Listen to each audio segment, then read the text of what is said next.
So hi, everybody. Welcome to our webinar on women's hormones and holistic health. So I just want to introduce myself. My name is Hanifa, and I've been a registered holistic nutritionist for 10 years now. I'm also certified in fitness for 25 years, and I'm a certified HholyFit instructor and the author of Healthy with Hanifa, A Woman's Guide to Holistic Health and Fitness. What makes me qualified to be here is that I've also worked with a lot of clinical patients as well. So I'm not just the eat more vegetables and eat more protein type of a nutritionist. I have worked with some really complex clients that have had Lyme, gastrointestinal issues, even like a stage 3 cancer patient. I'm also currently enrolled in advanced nutritionist courses. So I just wanted to let you know that this webinar is for every woman. It's not just for menopausal women, it's for women at all stages of their hormone balance. So you might be premenopausal, you might be perimenopausal, menopausal, postmenopausal. Everything that we speak about today is relevant. Okay. So regardless of your stage, you're going to have to live healthy and balance your hormones. So the first question people ask is, what's a hormone? Essentially, they do look like this. So they kind of look like crystals that are attached. And they are chemical messengers from the bloodstream to tissues and organs. They also affect different functions in your body, which is why they're so important. And why when our hormones are off, we feel off as well, because they affect things like growth, metabolism, mood, and sexual reproduction. So where are hormones produced? They are produced in the brain, the thyroid, which is at the base of the neck. When you're doing CPR, you know that sternum area, the thymus is right there. And then adrenal glands, which are on top of your kidneys. I can't show you on camera here, but they're right on top of the kidneys. I do have a photo of that later on. And the pancreas, which is behind the stomach. So your hormones are produced throughout the body, which is why general health is so important, because it's not just one area that your body produces health, it's all over your body. Okay, so the main women's hormones is what I'm going to cover today. I'm not going to go into different types of estrogen. Let's just talk about estrogen. So what is estrogen? It's what makes us female. So that gives us our breasts, our hourglass figure, but it's also important for things like mental health, bone health, and cardiovascular health. It's also produced in the ovaries and fat cells and adrenal glands. So when it comes to estrogen balance, your age, your weight, stress, dieting, especially extreme dieting, exercise, in particular extreme exercise, can throw off your estrogen. So when we talk about our estrogen being thrown off, there is a term called estrogen dominance. And that's usually denoted by carrying your weight in your hip area and in your waist area. Also, women with high estrogen tend to suffer from heavy or light periods, bad PMS, fatigue, low sex drive, mood issues, anxiety, and so forth, and hair loss. So you don't want that imbalance. You don't want too much estrogen. So what causes estrogen dominance? You're getting too much estrogen in a medication. So medications can do that. That might be a side effect of a medication. And then I starred this because this is really, really the most important fact. It's not always that your body is producing too much estrogen. It's just that you're not breaking down your estrogen properly or removing it properly. So if you look at this photo here of the liver, this is really, really important for helping you break down estrogen that is no longer in use. If you're overweight, you'll produce more estrogen than you need. Also with stress, that lowers your progesterone levels, which we'll talk about in a bit, makes that too low, and then you're not keeping your estrogen in check. So this is really important to understand. It's not necessarily that you're producing more estrogen. It could be that you've got progesterone that is too low. Also, if you have some issues with alcohol, or you've just got issues with your liver, that's going to create an estrogen dominance issue. And then something called xenoestrogens, which I'll cover shortly. So what happens when the opposite is true? Instead of estrogen dominance, you've got low estrogen. So that produces weak or brittle bones. You've got mood swings again. And then in this case, you might have amenorrhea, so no periods at all. And then hot flashes and night sweats. So what causes this? Usually age. So usually when we get older, our estrogen levels tend to drop. If you've got an eating disorder, it's very common for a lot of women to be too strict with the dieting, too strict with the calorie counting, skip meals, then you could easily have low estrogen as a result of that. But also any condition impacting ovaries, like maybe an ovarian cancer, but even let's say a car accident where you've got blunt force trauma against your ovaries. Of course, if they're damaged, they're not going to be producing as much estrogen. So let's talk about the second main hormone, which is progesterone. So we hear a lot about progesterone, and its main function is in supporting pregnancy and having a baby. So this is made in the ovaries, and then you've got lesser amounts in the adrenal glands. So I really want to point this out. So you've got the kidneys over here, and then that little white tip on top of the kidneys, those are your adrenal glands. They're very important because as we age, the ovaries will stop producing estrogen and progesterone as much. And the stress glands, the adrenal glands, those yellow tips here, they take over, so that they need to be in good shape, okay?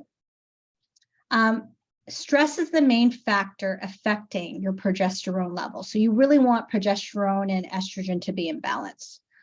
High levels of progesterone, in my research, I found that there's really no negative indicators of high progesterone. You can have very, very high levels. In fact, a lot of healthy pregnant women will have very high levels of progesterone. However, if you've got low progesterone, then you've got your estrogen out of whack again, right? You've got too much estrogen. You might have miscarriages, and then you may also have things like sleep issues, anxiety, mood issues, fluctuating fluid levels. So let's talk about balancing our hormones. So the first thing you got to do is you want to reduce xenoestrogen. So I just mentioned what is a xenoestrogen, or we're going to talk about it later. So essentially, xenoestrogens are bad types of estrogens. They're false estrogens. So they mimic the good stuff, the good estrogen, and they go to receptor sites of the cells. So if you've got a cell and you've got a false estrogen, it comes along and attaches to the cell. And that creates hormone disruption. It can lead to cancer. Okay, so a lot of these bad estrogens, false estrogens, are found in chemicals, plastics, pesticides, and cosmetics and food. So if you're looking at some skincare products, and the list is like much longer than this, by the way. I've only taken maybe two things for each category as an example of xenoestrogens. So in skincare, you've got things like parabens. Excuse my pronunciation of these because I can't even pronounce a lot of this. So 4-methylbenzylidines, okay? In plastics, you've got bisphenol A. There's been a lot of press coverage on bisphenol A in cancer, and heating water and plastic water bottles and how that causes cancer. And then you've got phthalates, and then in food you've got dyes and something called butylated hydroxyuranol. So essentially, if you can't pronounce it, I don't think it should be in your body. So what you got to do is you got to start reading labels to start reducing the amount of xenoestrogens, and really try to find cosmetics that have less of these things, food that has less of these false estrogens. Start using glass over plastic when you're storing away food. There's also an app called Yucca that a client introduced to me, And basically what it is it's for food and cosmetics. So what you do is you take the app and it will actually read, using your cell phone, it'll read the barcode on a food product or a cosmetic product and tell you if it's poor, bad, good, or excellent, depending on the amount of chemicals in it. Sometimes it's also looking at things like salt content for foods, saturated fat content for food. So it does food and cosmetics. I'm not sure if there's other apps that will also do cleaning products as well, but this is the one that I'm familiar with that I was introduced to, but that could help you figure out the whole xenoestrogen issue. Next, you've got just using natural cleaners. So really you can't get better than what grandma was using, right? So it's just 3 ingredients or even 2 ingredients, things that we recognize. So 1-to-1 vinegar to water. So if you do half a cup of vinegar, you can do half a cup of water, or vice versa, or you can do 1 cup of white vinegar and 1 cup of water. And then you've got, if you just want to jazz it up a little bit, just so that it smells better, it makes the house smell better, then you can always add essential oils like lavender, whatever smells good. You can also use fresh lemon, so fresh lemon juice, and you can even cut slices of lemon and add this into your spray bottle. So that's what I do. I just get a spray bottle from the dollar store, and then I just put together this all-purpose cleaner. Because you could buy the organic stuff as well, but it does get very expensive. It's easily $10 a bottle or so when you've got the ingredients right in your home. And then last but not least, for reducing xenoestrogens, there's this big question of whether you should go organic or not. Well, it'd be great if you can buy organic, but especially now with the inflation going up on gas and food and energy, buying organic might not be practical. So if you have the money, sure, go ahead and do it. But personally, I would not pay $8 for a bulb of garlic. But if that's not feasible, and also if you live in a more winter climate like I do here, you can't always grow your own vegetables. I also don't have much of a green thumb. But if you can afford organic produce, you can try this. This will reduce some of the pesticides on your vegetables and fruits.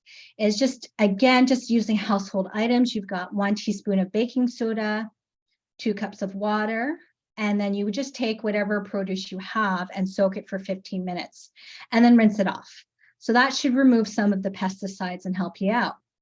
But there's also something called the Clean 15 list, which you can access at the website ew.org. And it basically gives you produce that's not organic, but it's just produce that's naturally lower in pesticides. So for 2022, I'm not going to go through the whole list here because that could be a whole talk in itself, organic produce.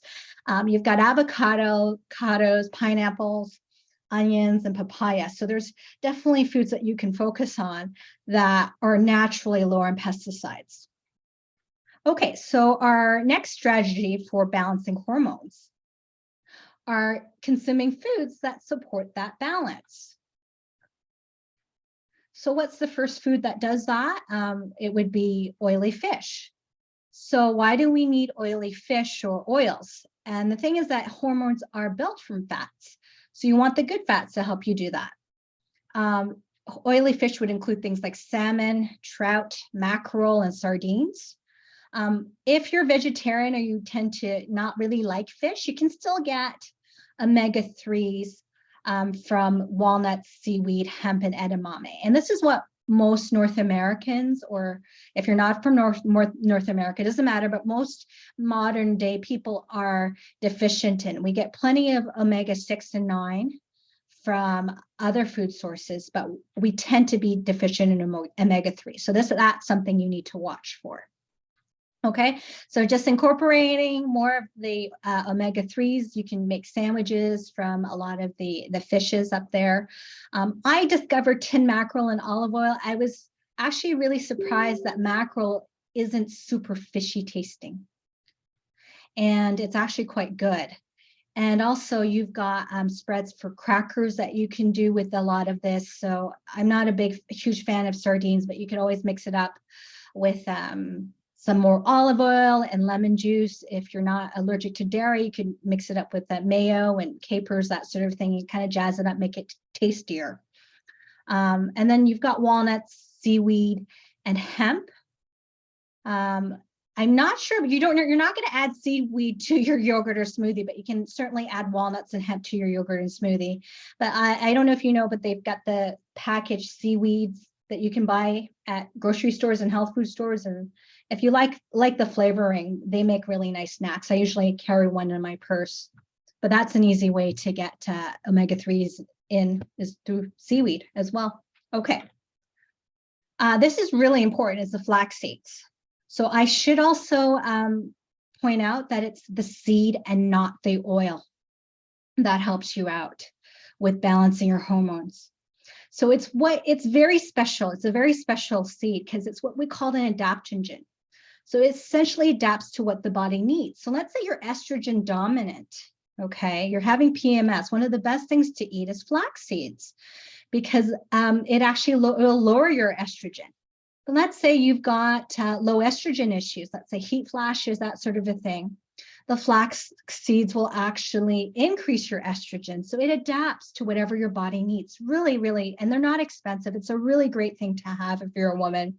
Also very good for preventing breast cancer. And also it's a good source of estrogen. So I talked about, plastics and all those things going to the cells. Well, this is a good form of estrogen that you want to go to your cells. It also raises your estrogen levels while blocking out the bad estrogens that we talked about in food and chemicals and cosmetics, that sort of a thing. Also, like I mentioned, it does reduce your PMS. It does reduce hot flashes and night sweats. So really a good thing to have in your cupboard at all times. Look for flax seeds and breads. You can add ground flaxseed to muffins, smoothies, yogurt, cereal, and porridge. And then our third and last food that I want to highlight that helps with balancing your hormones is the cruciferous family. So you've got broccoli, cauliflower, Brussels sprouts, and kale. They contain a compound called indole 3, which protects against breast cancer. So part of my advanced nutrition courses, we're going to be doing a whole course about breast cancer and supporting that, preventing that. And I do know just from the base level nutritionist program that I took is that if you are aiming to prevent breast cancer, you probably want about half a cup of a cruciferous vegetable a day. And your liver loves this stuff. So since your liver loves this stuff, that really helps you balance your hormones, right? Because I said that estrogen dominance happens when your liver doesn't break a lot of it down. Okay, now you don't want to go crazy with the raw broccoli or raw cruciferous vegetables because that can slow your thyroid and then that could lead to gassiness, bloating, weight issues. So I would suggest having your cruciferous vegetables maybe lightly steamed or sauteed, and they do really make great sides. So I know we've got Thanksgiving coming up in the US, so you would definitely use Brussels sprouts or broccoli or cauliflower as your sides for that. Okay, so the third and last thing for balancing your hormones, believe it or not, it's stress management, okay? So I mentioned that when the ovaries stop producing estrogen, these guys, the adrenal glands, that yellow portion on top of your kidneys, that's what takes over, okay? So you want to keep your stress glands not stressed out. So how do you do that? It's not being stressed out yourself, okay? So as Christian women, a lot of us have that benefit of our power source, which is our belief in God and Jesus Christ. So we don't have to take all the burdens on ourselves. We need to give that up. For me, I've got a huge issue with worry, but then I've got a huger issue with trusting, right? It's so easy to pray about something and then kind of take it back where you're not really trusting that God will do what he will to help you out. So really just working on that, on our trust issues with God. Also praying for wisdom when it comes to prioritizing time, because it's very easy to get very busy, get, super busy with family, with church, with volunteering. So really just praying for wisdom on how to prioritize our many tasks and about setting boundaries and learning what to take on and what not to take on. And also what's really great for prayer meditation, of course, is HolyFit, right? That's combining gentle and strengthening movement and stretch with scripture and stress release. And then lastly, you really want to listen to your body, right? Because if you're not listening to your body, a lot of times your body is telling you to stop, or I've got a headache, and you've got so much to do and you're still pushing through it. That's really not very healthy at all. Like, our bodies are smart. Or maybe you're dieting too severely and you're obsessed with food all the time and you're just thinking about food all the time. That's not listening to your body, right? So if we listen to our body, they're designed so intelligently, it will tell you what you need in terms of how long to work, or maybe you're not getting enough carbs, or maybe you're not getting enough sleep. So please listen to your body. Another strategy for stress management from a nutritional standpoint, I'm almost done my talk, it's been longer than I thought, but is to keep your cortisol in check through balancing your protein, fat, and carbs. So if you've got a plate here, like we do here, you would do 1/3 plate of carbs, okay? And then you do 1/3 plate of a non-starch vegetable. So there's a salad here, and then a protein of some sort. So if you're vegetarian, you can replace that with lentils or whatnot. But that's really a really good way to balance out your blood sugar. Your snacks should also have a bit of protein and fat in it. So don't just do a piece of fruit. That's not going to balance your blood sugar. You're going to want to do fruit and a bit of goat cheese, let's say. Or let's do peanut butter. You've got your fat and protein there, and then some rice crackers. Or you've got hummus, you've got some oil and protein in there, and then veggies. So really just think of not just doing starch, let's say, like just potato chips, which will like shoot your blood sugars up and then you crash right back down. If you're going to have potato chips, maybe have a little bit of cheese as well, just to balance out the sugar in the potatoes, okay? Watch your sugar spikes from refined sugar, like things like dessert. So if you have dessert, let's say something like an angel food cake, maybe grab a handful of nuts or something just to balance the sugar out, okay? And then last thing for stress management, this is just something I learned in my program. This isn't something that you'll find studies on, but it makes a lot of sense, right? Because what does a sick person do? What does a person in recovery do? They lay down. So if you're really stressed out, do more lying down, right? You don't have to sleep lying down, but just lie down on your couch, do your reading there. You can do your email from there. You can talk on the phone on there. If you're really trying to recover, you can even watch TV lying down, just because that does replenish those adrenal glands on top of those kidneys. So that just brings us to our conclusion here. I don't want to keep you here forever. Just things to remember. So we are trying to build up our club here, our monthly nutritional club here through WholyFit. And it's only $1.99 USD. And I do listen to you ladies. If there's a topic that you want me to cover, I'm very happy to do that. In fact, somebody mentioned about hormones and I thought, well, great, let's do a webinar on hormones. So here we are. But going back to balancing your hormones, you want to avoid those bad estrogens we talked about.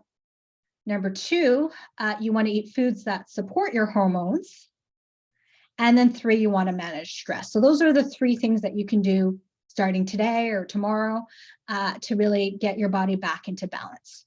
So I'm just going to open up the floor to any questions. You can just unmute yourself and go ahead. Any questions? Really? No questions? You're just so thorough. So you covered everything really well. So it was very easy to understand. Oh, thank you. But you have a question for me, Michelle? Any questions? You I must. don't. Hormones.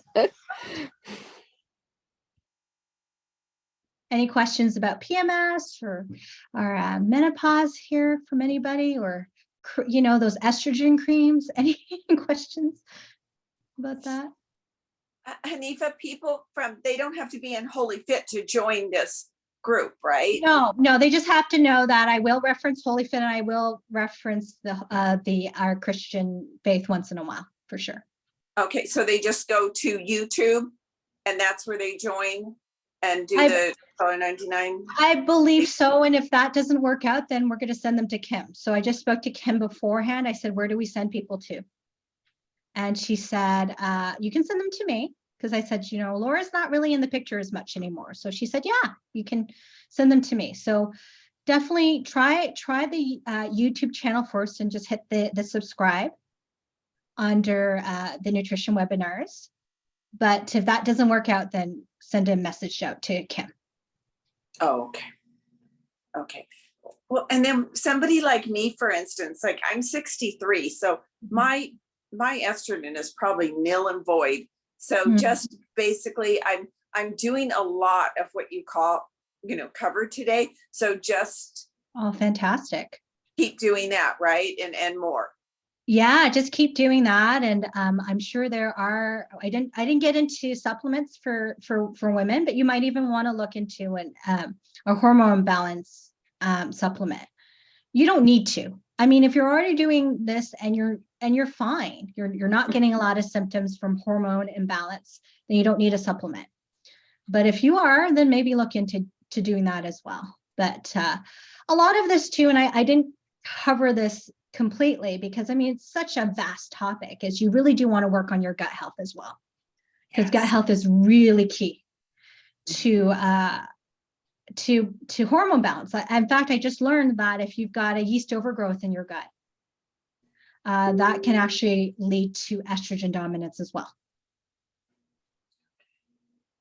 Yeah, so definitely work on the gut health for all sorts of issues, not just for your hormones, but to prevent cancer, for even for beauty, just to have better skin, to glow more, to have more energy, better mental health.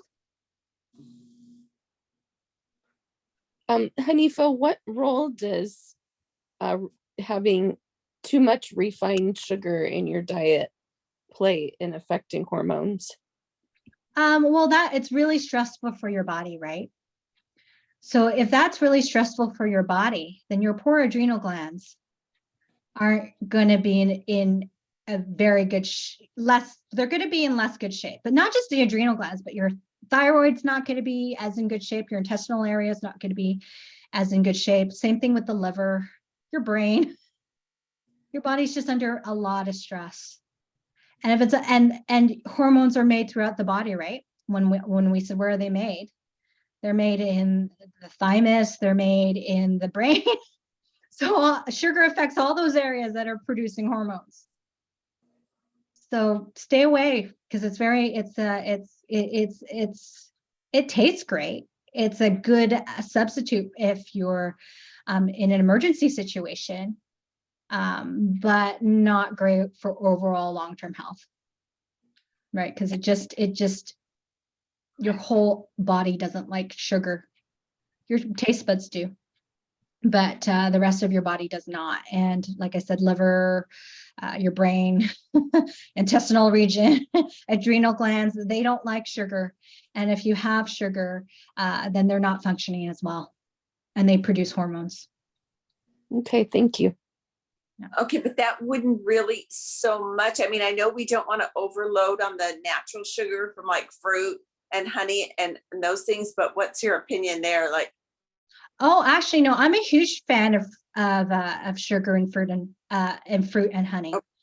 A huge fan. I'm not a fan though of sugar, refined sugar, and I'm not a fan of like white bread. Now, mind you, it depends, right? Because I'm Asian and we eat a lot of white rice. Look at the Japanese. Some of them live until they're 110, 112. Mm-hmm. But I'm not a fan of the refined stuff. And, and I'm not a fan of Wonder Bread. But fruit is great. It's high fiber, high antioxidants. Now, we could get into biochemical and individuality and say, well, if you're diabetic, you shouldn't be eating tropical fruits because they're really high in sugar. But in general, fruit is way better than candy. Yes. And honey is very special too. It's very gut healthy. It's actually not that high glycemic. It's only like in the 40s and 50s. It's mid glycemic. It doesn't convert into blood sugar that easily. And there's antioxidants in it. It's something that bees make. Very good for you. Great. Okay. Thanks. And just another thought about sugar is, and I was speaking to another trainer about this, and she's also learning about nutrition right now too. And she just does this naturally. She says she tries to substitute the white stuff, and even the brown sugar is not great, but she tries to substitute any sugar with dates, maple syrup, and honey. And I'm all for it. But then again, it depends on if you're really sensitive. Some people find that when they do that, they just feel like they want more sugar. But that's another topic. I should just do a whole thing on sugar, right? Maybe that'll be our next webinar. You should, sugar Mary. and sugar cravings and that sort of a thing. Yeah. Mary and I are doing a sugar fast right now, so that'd be Oh, good. excellent. And really, it should be really for the rest of your life. Again, do dates, honey, maple syrup. Thank you for the encouragement. Yeah. I know, right, Michelle? Any other questions? No, this was great. We can get it all out of your book. I really need to get your book. Well, it's not all, it's actually not all in my book, right? Because Not all that in- was written okay. about 4 years ago. I mean, there's a lot in my book, but there's a lot here that we cover, which is why we want to build this club, right? There's a lot Yes. that you guys are going to want, and I'm going to customize this section of HolyFit even more. And so the book it has a different focus. It's mainly to help women who are struggling with muscle tone and weight loss, which was my issue in fitness for a long time. And then the webinars are really additional information. Yeah, it's maybe some of the stuff I cover in my book, but it's even more, a lot more. So Awesome. yeah. Okay. So please join. It'll be so much fun to have you ladies here. Okay, so I'm gonna leave it at that because otherwise I don't want to keep you forever, and because that's no fun to see a webinar that's really too long because people don't want to sit through that. So I want to thank you so much. Oh, you had a quick question. Okay. Yeah. Yeah, I'm on my bike, so it's squeaky. So pardon the squeak. I was trying to. Anyway, what about organic molasses? Since we were on the sugar, and I've seen. Oh date yeah, syrup. I am a huge fan. I really like the blackstrap molasses, not the fancy molasses. The fancy molasses is like full of sugar. And once again, this depends on the woman. If you've got candida issues, you probably don't want to have too much molasses. But from a nutritional standpoint, it's great for you. It's really high in iron. There's a lot of vitamins and minerals and the healthy molasses, the blackstrap molasses. So that's also a really good thing to do when you're making cookies. So I didn't have honey once, so I substituted my recipe with molasses, and it was like peanut butter molasses cookies, delicious. So really, it's a good one, and still better than refined sugar. Yeah. Okay, so I'm just gonna let you go. If you've got more questions, I'm sure that when this is posted, there's going to be a comment section. Just post your question there, and I'm happy to answer it. All right. I'm going to stop the recording, Hanifa. Okay. Great. All right, ladies. Thank you so much.